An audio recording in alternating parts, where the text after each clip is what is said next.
Muito bem, sejam bem-vindos a mais uma edição do programa Autoastral 14. Eu vou numerando. Gente, foi por um que a nossa entrevistada não seria de número 300. Essa é a entrevista número 299, mas claro, todas elas muito relevantes, trazendo informação para você, coisas que são úteis no dia a dia, de pessoas que a gente conhece na nossa cidade também. E vou falar de um tema que é importante, muitas vezes as pessoas não se atêm a problemas cardíacos, né? Falar de cardiologia, que a gente come, afinal de contas, está fazendo bem, não está fazendo bem, né? Poxa vida. E para isso eu apresento a nossa entrevistada, a doutora Lenita Vieira Braga. Doutora Lenita, seja bem-vinda aqui ao programa Autoastral 14, número 299. Foi por um, hein? Olá, Guilherme. Olá, telespectadores que estão assistindo. Muito obrigada aí pelo convite para estar aqui hoje.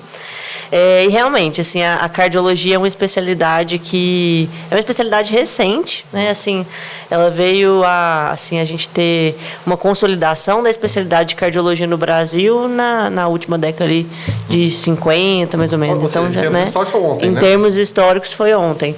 Mas, assim, é uma especialidade muito rica, cada vez mais, assim, em estudos, em investigação, por saber que é uma especialidade que envolve as doenças que mais matam, né? Então, assim, hoje em dia as doenças cardiovasculares são as doenças que mais matam no mundo. Então, por isso a nossa preocupação em ter esse cuidado e atenção aí com os nossos pacientes. Vamos aqui falar um pouquinho da sua... Vamos tratar da vida da doutora Lenita, toda a Lenita sem ser doutora antes. O que te levou para a medicina? Tem médico na família? Porque tem muita aquela tradição. O pai é médico, o avô é médico, o filho vai ter que ser médico. Sim, é verdade. Teve isso? Não, também, não teve. Lá em casa, na verdade, eu fui uma das primeiras a fazer medicina. Até que assim, eu tenho alguns familiares da área da saúde, mas mais área de enfermagem, farmácia, mas a fazer medicina mesmo eu fui a primeira. Não teve. Mas como que veio esse interesse? Acho que desde que eu me entendo por gente, eu sempre gostava do cuidado, né? Do cuidado ali com as pessoas e tudo. Então, isso realmente foi crescendo dentro de mim ao longo dos anos. E aí, durante a fase ali escolar, eu sempre pensava na área de medicina, tive várias dúvidas, mas acabei decidindo mais por questão pessoal mesmo. E aí, realmente, assim, entrando no curso, eu vi que era isso que era o que eu queria, né? Não tive dúvida nenhuma. E a cardiologia também foi da mesma forma. Assim, eu iniciei o curso não pensando em cardiologia, mas ao longo da faculdade, ao longo da especialização, que realmente eu fui tendo interesse, tanto no cuidado de pacientes cardiológicos, no manejo que a gente tem desses pacientes, né, na recuperação deles. Então, realmente foi isso que me atraiu e me fez decidir pela especialidade. A gente está vendo muito feliz. Sim. Bom demais. E muita gente fala, o cardiologista trata do coração ali. Isso parece estar bem claro. Mas o que faz o cardiologista no dia a dia? O que a doutora Lenita faz no dia a dia? Certo.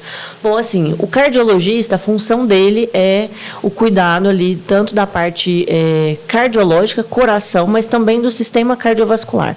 Então, a nossa função é basicamente fazer o diagnóstico de doenças do sistema cardiovascular. E isso envolve coração, mas envolve também doenças circulatórias. E além do diagnóstico, realizar a prevenção dessas doenças, né? Então faz parte do pacote tentar não chegar no evento, né? Com certeza. Na verdade, é a nossa principal função, né? Poder prevenir um evento cardiovascular. E à medida que esse diagnóstico é feito, realizarmos o tratamento da melhor maneira possível, tanto com medicamentos, quanto também indicação de alguns procedimentos se necessário, reabilitação cardiovascular em pacientes que já têm o diagnóstico de alguma doença grave. Então, isso tudo envolve ali o cuidado ali que o cardiologista tem e sua função ali do dia a dia. Bom, quando a gente fala em doenças cardíacas, todo mundo fala, infartou, infartou, qualquer coisa, não, está infartando. Mas quais são as principais doenças, para além do infarto? Sim, na verdade, sim, a cardiologia é um leque enorme, né? Então, assim, as principais que a gente se depara em consultório, hipertensão, né? Que é ali, assim, uma doença extremamente prevalente. Acho que 30% da população brasileira tem hipertensão e muitos, às vezes, não sabem que tem exatamente por ser uma doença silenciosa. E a nossa grande preocupação é por ser silenciosa, quando muitas vezes diagnosticada já está num estágio avançado, com sequelas já no sistema cardiovascular. Além de hipertensão, insuficiência cardíaca, que também é algo prevalente. Uma das causas pode ser secundária a infarto, mas existem inúmeras, dentre elas a doença de Chagas, que ainda é muito prevalente no nosso meio. O popular barbeiro. Exatamente, popular barbeiro, né? Que antigamente se tinha muito por o pessoal morar em ambiente rural, né? Em casas ali com o barbeiro. Hoje bem menos, porém ainda existe essa prevalência e nós sabemos que essa transmissão não só é feita agora mais pela picada do barbeiro, mas às vezes até por alimentos, né? Açaí, ou ali na hora de moer, ou até transmissão gestacional. Então, se ela não foi feita da forma adequada. Sim, exatamente. Então, existe essa preocupação. E além disso, o infarto, sim, que é muito prevalente. O próprio AVC não é uma doença que só o neuro olha, mas o cardiologista também, que muitas vezes é relacionado a algumas arritmias, que também é uma das nossas especialidades. Arritmias, doenças de válvulas cardíacas, né? Até cardiopatias congênitas, que às vezes a pessoa já nasce com aquela cardiopatia, a gente precisa realizar o acompanhamento. Então, essas são algumas das nossas inúmeras doenças que a gente realiza ali a avaliação e o cuidado. Bom, eu estou falando você porque você é muito jovem. Eu chamo de senhora, vai ficar esquisito. Sem problema, pode ser você. Porque foi falado de uma coisa congênita, nasceu com aquilo ali. Mas o fator hereditário também pesa muito? Pesa. Meu pai foi um cardiopata, minha mãe... eu tenho essa tendência também? Sim.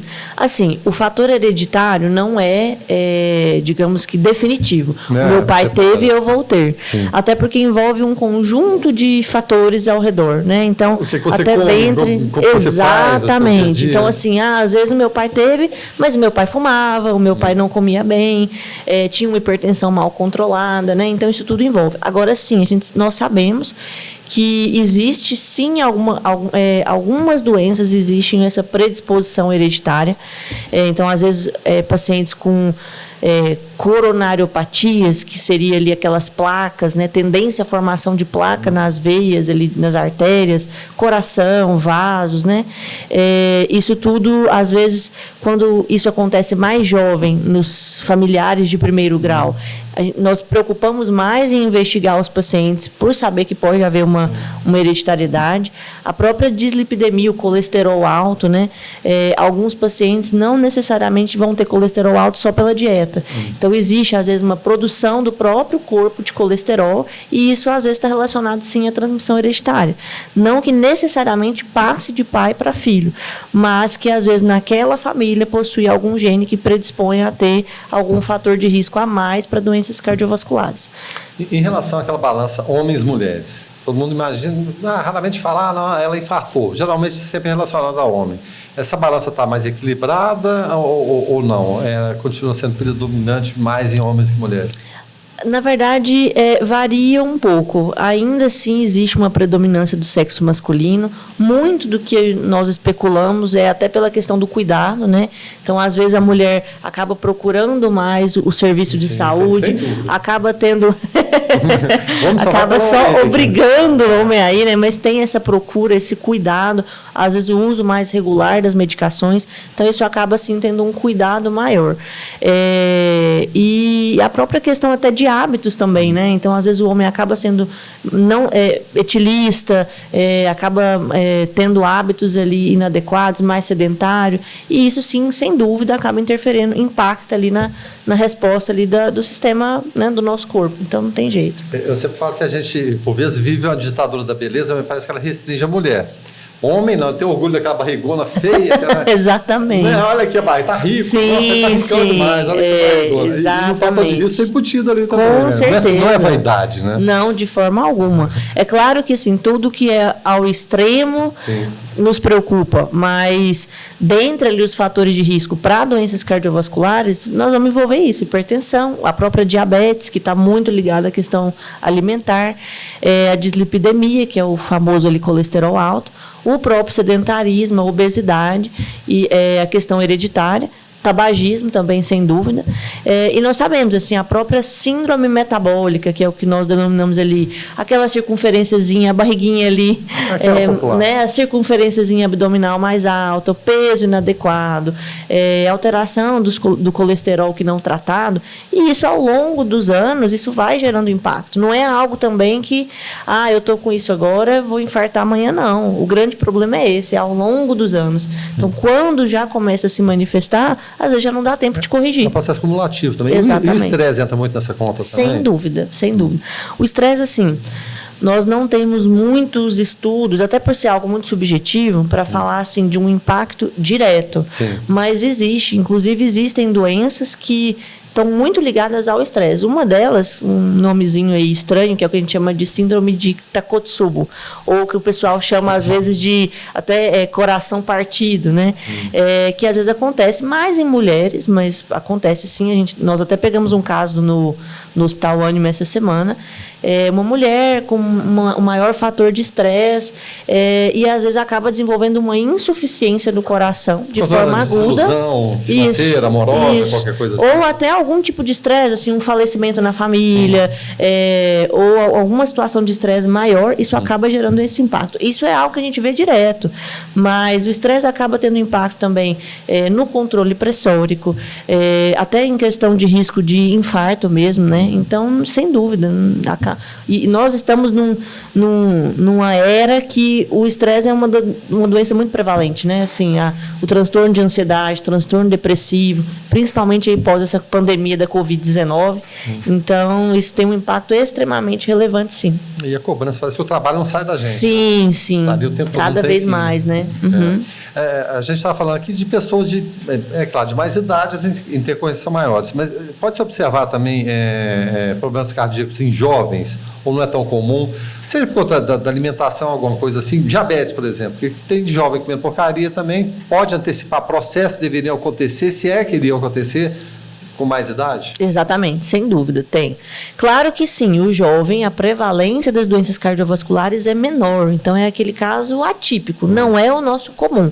O mais comum é se deparar mesmo com o hipertenso, o obeso, o diabético, que acaba desenvolvendo. Também. Sim, jovem hipertenso, sim, às vezes até relacionado a essa questão do peso, do sedentarismo, do tabagismo, terrível, né? Ansiedade ao extremo, sem contar o uso, por exemplo, agora dos cigarros eletrônicos, né? Vape, né? Aquela coisa exatamente. Cheirosa, bacana, exatamente. Né? Fumaça, nós temos visto assim, tem muito impacto pulmonar, mas existe o impacto cardiovascular. O uso de drogas ilícitas, às vezes acontece de nós atendermos pacientes com infarto, que acaba sendo mais frequente do pessoal entender, em pacientes de 20 e poucos, 30 e poucos anos. E aí a gente vai avaliar, na maioria das situações, tem relação ou com tabagismo pesado, ou com o uso de drogas, ou até com essa questão. Hipertensão mal controlada, diabetes que não sabia e não controlava, a própria obesidade em si. Então, posso citar outro exemplo aqui, doutora? Claro. A gente vê os jovens tomando muito energético. Sim. Eu vou para balada, vou tomar energético o tempo todo, aquela coisa toda. Existe esse potencial também em relação a isso? Sim. O consumo excessivo? Não que a gente está falando aqui contra, não deva tomar, enfim, cada um sabe da sua vida. Sim. Mas pode potencializar alguma coisa? O energético isolado, realmente não há nenhuma comprovação de que o uso dele irá aumentar o risco de infarto. Agora, o uso de energético, principalmente às vezes, como você falou, vai numa festinha, toma um energético, ainda bebe uma bebida alcoólica associada, ou uso abusivo, isso acaba aumentando o risco de alguns problemas cardíacos, dentre eles arritmias, né? Então, às vezes acontece de pacientes chegarem com taquiarritmias secundárias, às vezes ao uso de estimulantes, não digo só energético, mas o pessoal às vezes tem usado muita medicação sem controle para emagrecimento, né? Também, né? E isso acaba sim gerando consequências que podem sim causar impactos desastrosos. Então, por isso a importância sempre nós orientamos desse acompanhamento regular com o especialista. Para usar uma medicação para emagrecer não é errado, o problema é não estar acompanhado, não saber usar a dose adequada, né? Então, isso tudo sim gera um impacto ali muito importante. Já citou algumas aqui, mas sempre é bom repetir. Formas de prevenção, porque chegar no evento às vezes pode ser, não dê tempo ou cause alguma sequela.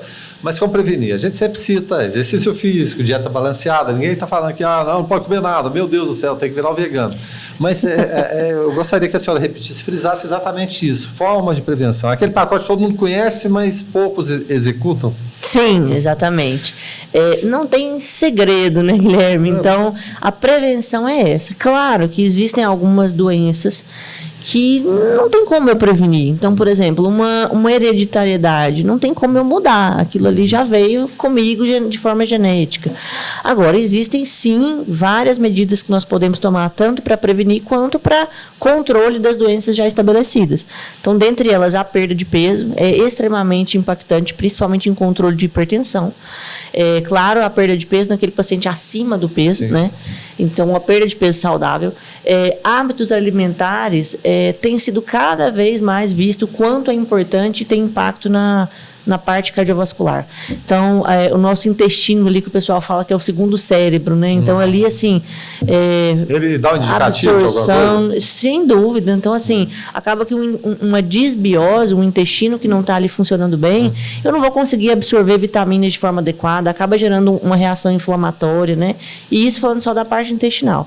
Então, assim, a dieta tem muito impacto e não é, assim, ficar sem comer, mas é comer saudável.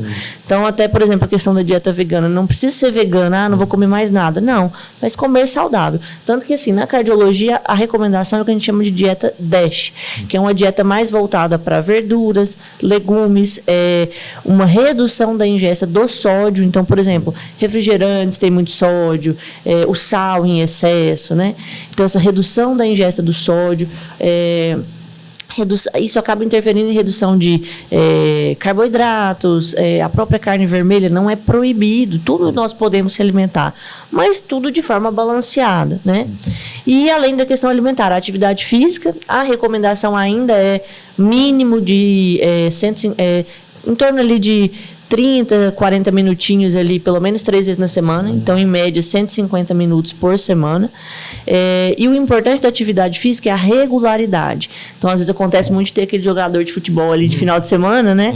Mas isso acaba, às vezes, sendo pior para o doente, para o paciente. Porque isso acaba gerando lesões, que depois ele não vai conseguir fazer atividade direito. Também, né? Exatamente. Então, o mais importante é a regularidade na atividade física. A própria redução da ingesta de bebidas alcoólicas também gera impacto. Tem, sim, muito a questão, o vinho todo dia. Se uma taça faz bem, 1 litro, então deve ser uma maravilha, exatamente. Né? 1 litro deve ser então, muito assim, bom. Se uma taça faz bem, imagina claro litro, que, assim, a uva, alguma coisa do vinho, tem, sim, alguns estudos, mas nenhum tem grande impacto para falar assim, não, tomar uma taça de vinho vai te prevenir a ter doença. A chamada dieta mediterrânea. Exatamente. Então, o melhor é ficar sem álcool. O álcool, nós sabemos o quão é prejudicial. E isso não só para doença cardiovascular, risco de diabetes, risco de outras doenças, né? Mas, então eu não posso tomar. Pode, mas pelo menos uma quantidade reduzida. A recomendação é em torno de 2 doses ali para o homem semanal e 1 dose para mulheres, considerando ali a latinha da cerveja ou a dosezinha do destilado, que acaba sendo menor. A pressão física conta também? A pessoa maior, mais pesada? Ela Sim, isso interfere na absorção também da questão do álcool, né?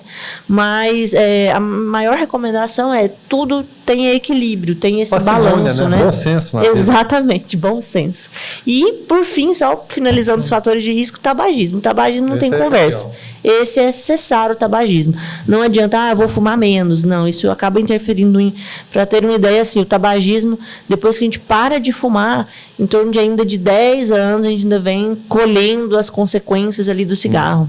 Então, não tem jeito. O tabagismo, realmente, a recomendação é de cessar. Em relação à pressão arterial, qual que é a medida hoje? Porque parece que as coisas mudam muito. Sei lá, 12 por 9, alguma coisa assim. Tem essa medida exata? Depende da idade? Depende da idade e de alguns fatores também dos pacientes, né? A definição em si de hipertensão é uma pressão maior ou igual a 14 por 9, 140 por 90, né?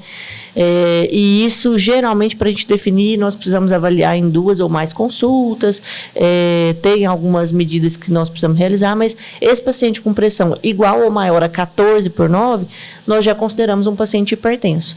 Abaixo disso, na maioria das vezes, é uma hipertensão já controlada. Aquele paciente com a pressão ali entre 13 e 14, 13 por 8, 8,5, nós consideramos ali até 2010, que houve uma atualização na diretriz de hipertensão, que nós diagnosticamos isso como pré-hipertensão. O ideal seria uma pressão igual ou abaixo de 12 por 8. Porém, sim, a idade interfere muito. Então, essa pressão ali abaixo de 13 por 9, a recomendação é mais assim para pacientes de alto risco, que já tem uma diabetes associada, uma doença renal crônica associada, já tem algumas lesões em alguns exames cardiovasculares. Agora, o paciente mais idoso, na maioria das vezes, as artérias são um pouco mais rígidas, mais calcificadas pela própria idade. Então, às vezes, aquela medida que nós fazemos acaba sendo um pouquinho falseada. Então, no idoso, ele tem essa fragilidade também de, às vezes, eu aumento um remédio aqui da pressão e ele faz hipotensão, a pressão cai muito, né? E aumenta o risco de queda e tudo. Dá para mensurar, ou isso é possível? O que seria pior, a pressão alta ou a pressão muito baixa? Olha, assim, o pior, infelizmente, é a pressão alta, mas o paciente também com a pressão muito baixa, ele pode ter sintomas importantes que geram impacto. Então, tanto que, assim, o idoso, nós temos essa cautela maior e até toleramos pressões um pouco mais altas, até realmente 13 por 8, 14 ali no limite, né? Porque nós sabemos que realmente esse paciente tem uma resistência ali na vasculatura e uma hipotensão importante no idoso aumenta muito o risco de queda, de fratura, de sangramento cerebral. Então, são consequências muito graves. Então, no idosinho, já realmente nós não queremos essa pressão 12 por 8, não. Pode ser ali em torno de 13, 8, até 14 no máximo, mas fazendo um acompanhamento regular. E eu não me lembro só a última pergunta. Não, eu vou colocar até uma outra, porque esse termo idoso, todo mundo está vivendo mais. Graças a Deus. Graças a Deus, sim. Esse limite de tolerância de considerar idoso, que hoje é 60, ele tende a aumentar também? Tende a aumentar, gente, porque está faltando só 3, esse negócio tem que aumentar. Tende a aumentar, né? Eu também acho. A gente está vendo mais. Sim, sim.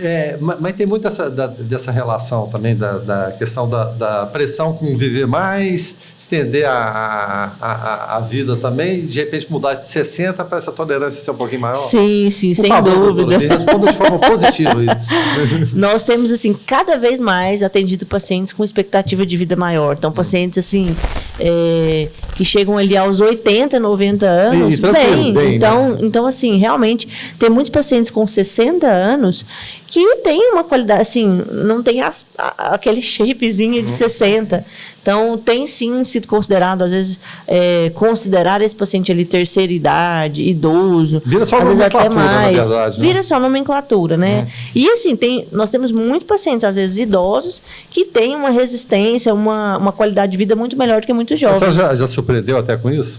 Já, sim, várias vezes. Chega um idoso atleta ali. E o jovem sim, idoso também? Sem dúvida, temos muito. Então, assim, não é a grande maioria, mas temos muito, assim. E o quão é nítido aquele paciente que se alimenta direitinho, que se cuida, pratica atividade nítido. Ou aquele paciente, assim, já tabagista de longa data, hipertenso, diabético não controlado, é nítido, é visto, assim.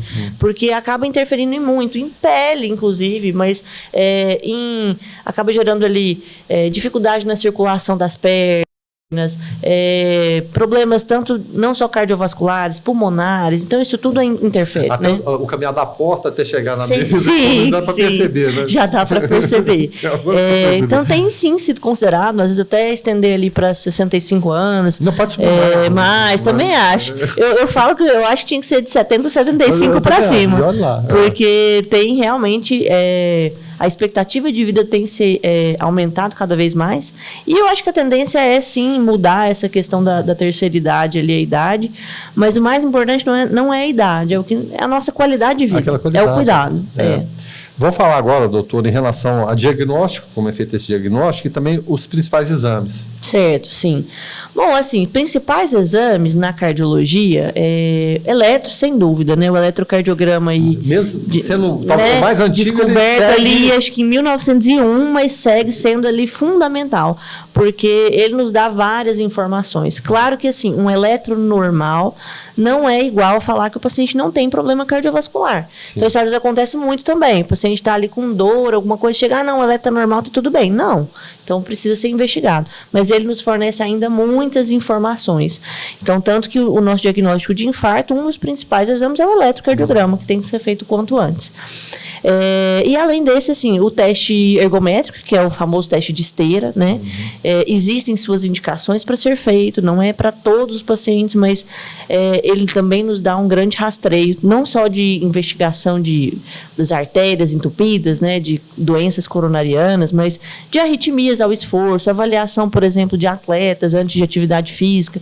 Então, às vezes acontece muito da população falar, nossa, mas tá tendo muita morte ali em jovens, em atletas que fazem atividade física, morte súbita.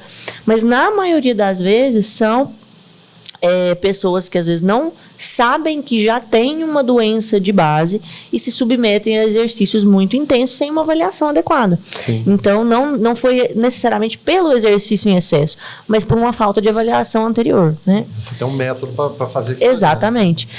E assim, nós temos vários exames. O ecocardiograma, né, que é aquela ultrassom ali do coração, que a gente consegue avaliar a estrutura cardíaca, válvulas, né? Exames até mais invasivos, como o cateterismo, angiotomografia de coronária, ressonância cardíaca. Então, tem-se cada vez mais também evoluído essa questão dos métodos diagnósticos na cardiologia. Em relação ao diagnóstico, sim. Pergunta. Aí, assim, além desses, o MAPA, né, que é aquele exame ali de 24 horas para avaliar a pressão, Holter para avaliar a questão também de arritmias. Então, esses são alguns dos que nós utilizamos, né, para fazer esse diagnóstico. E envolve também equipes multidisciplinares? Sem dúvida também. Vai conversar com um angiologista, vai conversar com outra área específica? Sim. Então, assim, a gente fala que sozinho nós não fazemos nada, né? Então, o cardiologista, na maioria das vezes, acaba sendo ali o clínico do paciente, né? Então, nós olhamos muita coisa. Então, o paciente chega com um problema cardíaco, mas se eu diagnostico uma diabetes, diagnostico uma doença tiroidiana, nós já iniciamos o tratamento. Se eu diagnostico uma insuficiência vascular, então, na maioria das vezes, nós acabamos fazendo esse diagnóstico e tendo esse contato ali com as especialidades. O pneumologista, o angiologista, o endocrinologista. Então, sem dúvida, é uma área ali que envolve esse cuidado multidisciplinar. E isso falando muito também da questão médica, mas também de outras especialidades.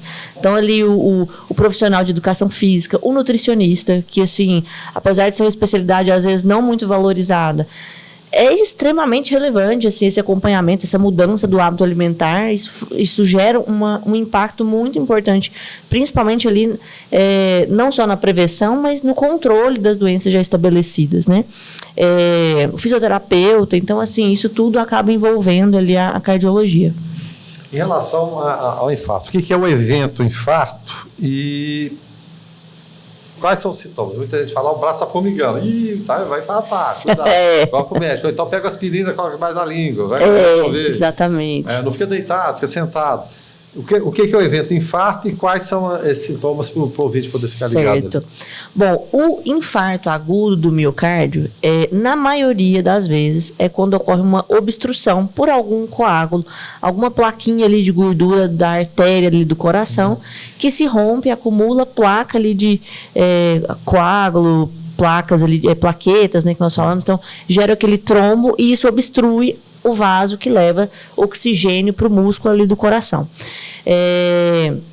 Isso acaba gerando morte de tecido cardíaco. Então, isso é o que nós chamamos de infarto.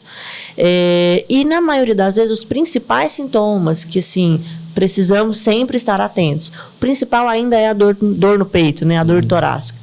A dor que, na maioria das vezes, é uma dor que acontece ou no meio do peito, não necessariamente do lado esquerdo, mas pode sim, lado esquerdo, meio do peito. A dor às aguda, vezes, geralmente, uma dor aguda. Claro que acontece em algumas situações do paciente ter o que a gente chama de angina, que é aquele já quadro crônico, né? Então, às vezes, o paciente tem dor, quando faz esforço, faz uma atividade física, sobe uma escada, mas ele para melhor, ele toma uma medicação melhor, provavelmente é um quadro mais crônico, mas que precisa ser avaliado também para diminuir risco de um infarto futuro. Já o infarto, como é um quadro agudo, eu fechei um vaso de forma aguda, não estou levando oxigênio para o músculo do coração, vai ser uma dor mais intensa e mais prolongada. Então, geralmente, uma dor que nessa região, que pode irradiar assim, para os braços, pode irradiar para o pescoço, para as costas. A circulação não está... Exatamente. Devida, né? Então pode irradiar para essas regiões e podem ter outros sintomas associados. Então, o paciente está com dor, mas está com sudorese, aquele suor excessivo, náusea, vômito, falta de ar, né, a respiração. Então, nem todo paciente se manifesta com infarto só com a dor no peito. Então, pode acontecer uma falta de ar que começou do nada, está persistindo, uma dor ali no braço que está intensa e não está melhorando, associado ali, estou com náusea, vômito, não tem como, esse paciente precisa ir o quanto antes para uma unidade de emergência. O infarto pode ser qualquer outra coisa. Pode ser também. Qualquer outra coisa, né?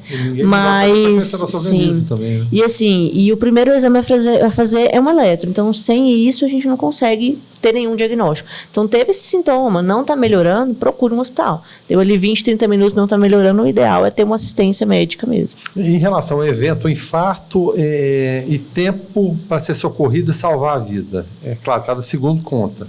Tem uma métrica em relação a isso? A pessoa que está perto, ela pode auxiliar, massagem cardíaca, porque às vezes as pessoas perdem tanto tempo na internet, rede social, com isso, com aquilo, e uma coisa utilíssima, que a gente sempre fala, já fizemos simulação aqui, massagem cardíaca, você pode salvar a vida, né? Ou até chegar ao atendimento adequado. Qual que é esse lapso de tempo? Sim. E existe, realmente, assim, cada segundo conta, né? Nós costumamos falar que o tempo é músculo, o tempo é miocárdio. Então, quanto mais eu vou passando o tempo sem levar oxigênio para aquele músculo cardíaco, maior a chance dele morrer e ter sequelas graves, inclusive morte para o paciente, arritmias graves, perda de função cardíaca com consequências futuras graves. Mas existe sim uma meta de tempo-alvo, tanto para o que a gente chama que é ali para tentar desobstruir essa artéria do coração. Em geral, a meta, assim, se for para colocar o stent, né, fazer o cateterismo e desobstruir com o stent, como se fosse uma molinha, uma forma ali de desobstruir esse vaso, a meta é que seja em torno de até no máximo 90 minutos. E isso do momento que o paciente chegou ali no pronto-socorro até o momento que eu estou já consegui realizar o procedimento. Isso passa muito rápido, porque ele tem que chegar, tem que ser atendido rápido, tem que ser feito um eletro rápido, feito o diagnóstico, chamado a equipe para fazer o procedimento. Então, isso tudo tem que ter, sim, uma coordenação de toda a equipe de assistência e o paciente procurar a unidade o quanto antes. E existem também medicações que nós podemos fazer para desobstruir essas artérias obstruídas, que é o que a gente chama de trombólise.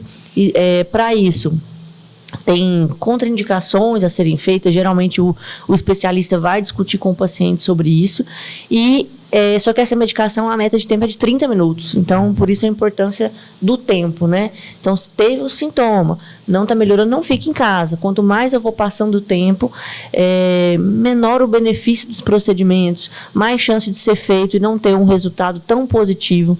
Então, essa questão do tempo é extremamente relevante. Fato ou fake? A AS lá, a aspirina debaixo da língua, ela pode ajudar? Fato demais. Até hoje, assim, o AS é extremamente relevante. Nós costumamos fazer muito assim na entrada do paciente no pronto-socorro, porém, até a Associação Americana de Cardiologia, que dá todas essas orientações, por exemplo, de reanimação aí no mundo, né? Eles orientam assim, o paciente suspeitou que já fazer antes de chegar no hospital.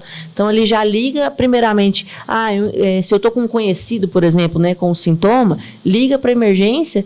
E ali na conversa, às vezes, já dá para administrar o AS, né? Geralmente nós fazemos 2 a 3 comprimidos mastigados para a absorção ser mais rápida.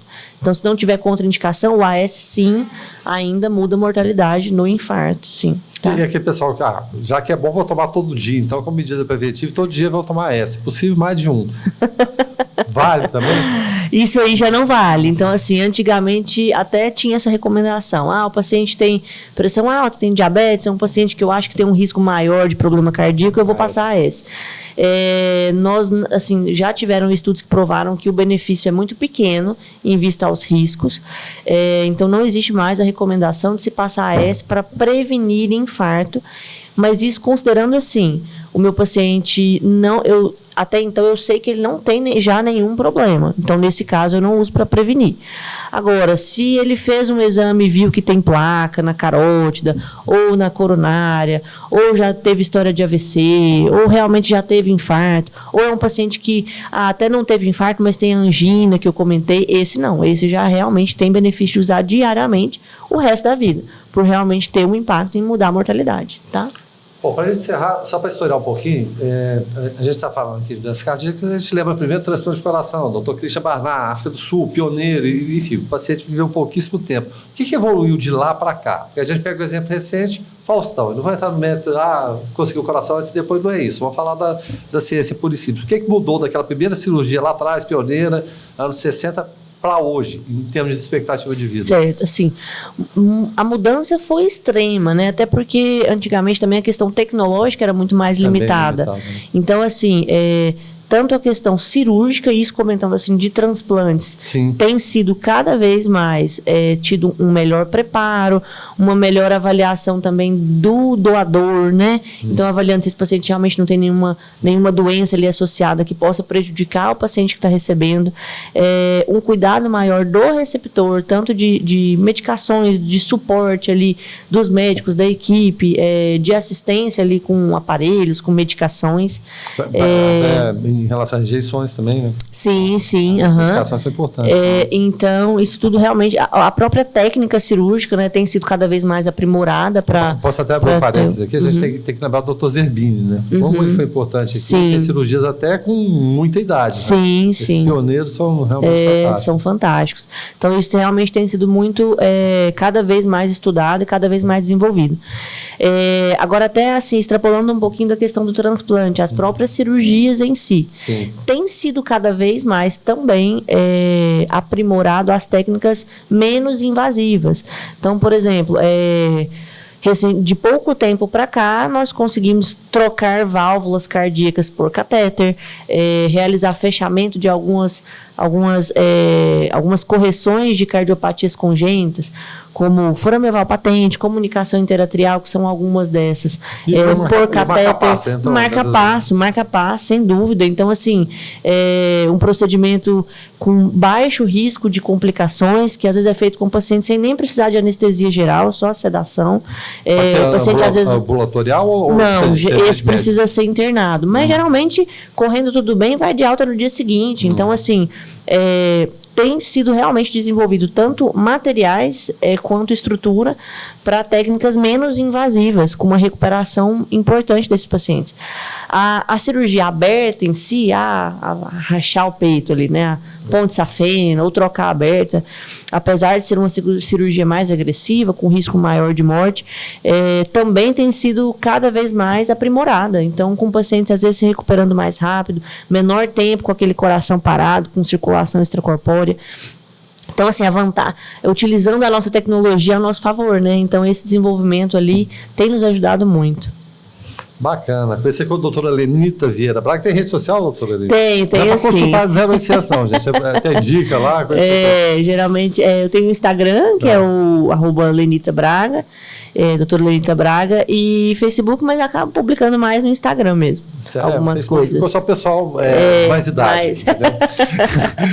Atende também, a senhora citou o Ânima? Sim, o meu consultório mesmo é no Ânima. Eu até atendo no ambulatório central, mas com os alunos da Univangélica, que eu também sou docente de lá, e realizo também alguns exames, tanto no Hospital Ânima quanto na clínica radiológica.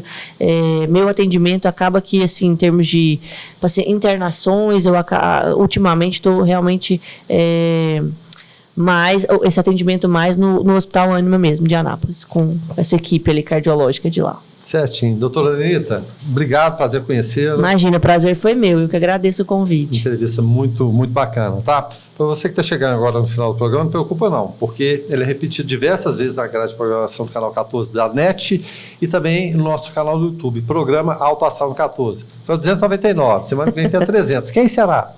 Não sei. Então, mais uma vez, muito obrigado.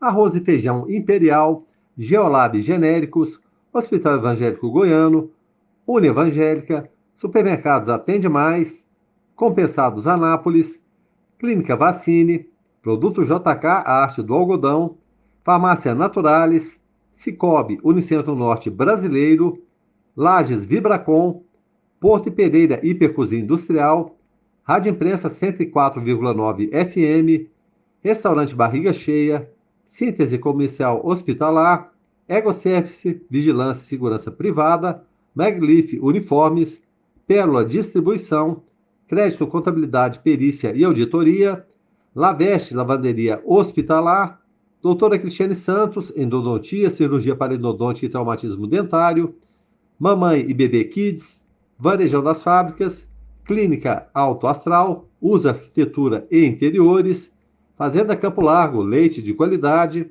Arquivo Off, guarda e organização de documentos, Folha, suplementos naturais, Droga Lúcia, economia a serviço da sua saúde, Opção Ótica, Exclusiva Castor, um sonho de colchão, Centro Automotivo de Reparos Lacar, Caplife, tratamento capilar, Saborearte, a arte de comer bem, Mega Estúdio, Colheita do Sul, vinhos, sucos e espumantes, e Marmoraria Rio Negro.